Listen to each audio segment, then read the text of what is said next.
കുറച്ച് പഴുത്ത മാങ്ങ അച്ചാറിടാൻ പോവുകയാണ്. ഇപ്പോൾ ധാരാളം പച്ചമാങ്ങ പഴുത്തതും പച്ചയും ഒക്കെയുള്ള സമയമായതുകൊണ്ട് ഈ പഴുത്ത മാങ്ങ അച്ചാറിടാൻ പോവുകയാണ്. അതിന് വേണ്ടുന്ന വെളുത്തുള്ളി, കായം, ഇഞ്ചി, പിന്നെ കാന്താരിയോ പച്ചമുളകോ ഇത്രയും പഴുത്ത മാങ്ങ ഇതുപോലെ അരിഞ്ഞെടുത്തിട്ട് നമുക്ക് അത് അച്ചാറിടാനായിട്ട് ഇത് വഴറ്റണം. അരിഞ്ഞ മാങ്ങയിലേക്ക് 1 സ്പൂൺ ഉപ്പ്, 1.5 സ്പൂൺ ഉപ്പിട്ടു. പിന്നെ 1/2 സ്പൂൺ മഞ്ഞൾപ്പൊടി, പിന്നെ ഇത് മുളക് പൊടി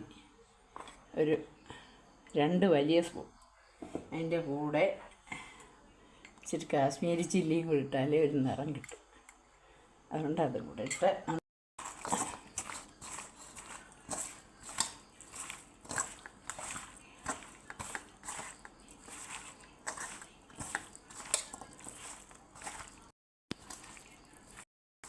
ഇത് ഒന്ന് ഉപ്പ് പിടിക്കുമ്പോഴത്തേക്ക് നമുക്ക് വെളുത്തുള്ളിയും പച്ചമുളകും എല്ലാം കൂടെ ഒന്ന് വഴറ്റിയെടുക്കാം.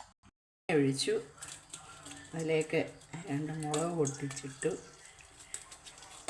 എന്നിട്ട് കടുക് പൊട്ടിക്കണം. കടുകിട്ടു. കടുക് ഇച്ചിരി സ്വല്പം കൂടുതലിരിക്കട്ടെ.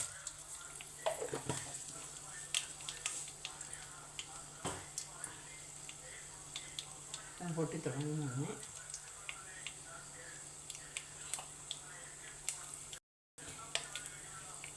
കറിവേപ്പില, ഇഞ്ചി,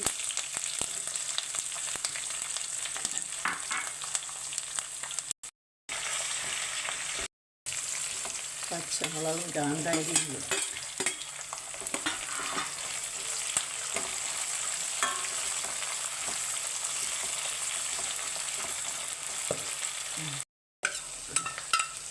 ചായ കുറച്ച് ഇട്ടിട്ടുണ്ട്.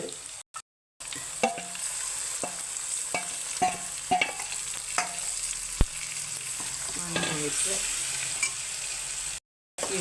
ഇതിനകത്തോട്ട് ഇച്ചിരി ഉലുവാപ്പൊടി,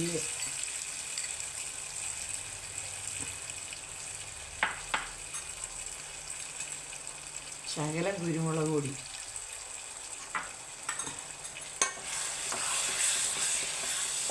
എന്നിട്ടിതൊന്ന് ഇതിൻ്റെ വെള്ളം ഒന്ന് വറ്റുന്നത് പോലെ ഒരിച്ചിരി ചൂടായി കഴിയുന്നത് വാങ്ങി വെക്കാം. വെള്ളം വറ്റിയില്ലെങ്കിൽ ഇത് ഇപ്പോൾ റെഡി ആയിട്ടുണ്ട്. പഴുത്ത മാങ്ങ അച്ചാർ റെഡി. ഇതൊന്ന് ചൂടായി കഴിയുമ്പം ഇത് വാങ്ങി വെക്കാം. എന്നുവെച്ചാൽ ഇതിൻ്റെ ഈ വെള്ളച്ചവ മാറാൻ ഒന്ന് ചൂടാവണം. ചൂടായി കഴിയുന്നുണ്ടെങ്കിൽ സ്വല്പം വിനാഗിരിയും കൂടെ ഒഴിച്ച് വാങ്ങി കുപ്പിയിലാക്കി വെച്ചാൽ എത്ര നാൾ വേണമെങ്കിലും ഇരിക്കും. അങ്ങനെ നമ്മുടെ പഴുത്ത മാങ്ങ അച്ചാർ റെഡിയായി. നിങ്ങളെല്ലാവരും ഇതൊന്ന് ചെയ്ത് നോക്കി ഇഷ്ടപ്പെടുകയാണെങ്കിൽ ഇതിലൊന്ന് ലൈക്ക് ചെയ്താൽ വളരെ ഉപകാരം.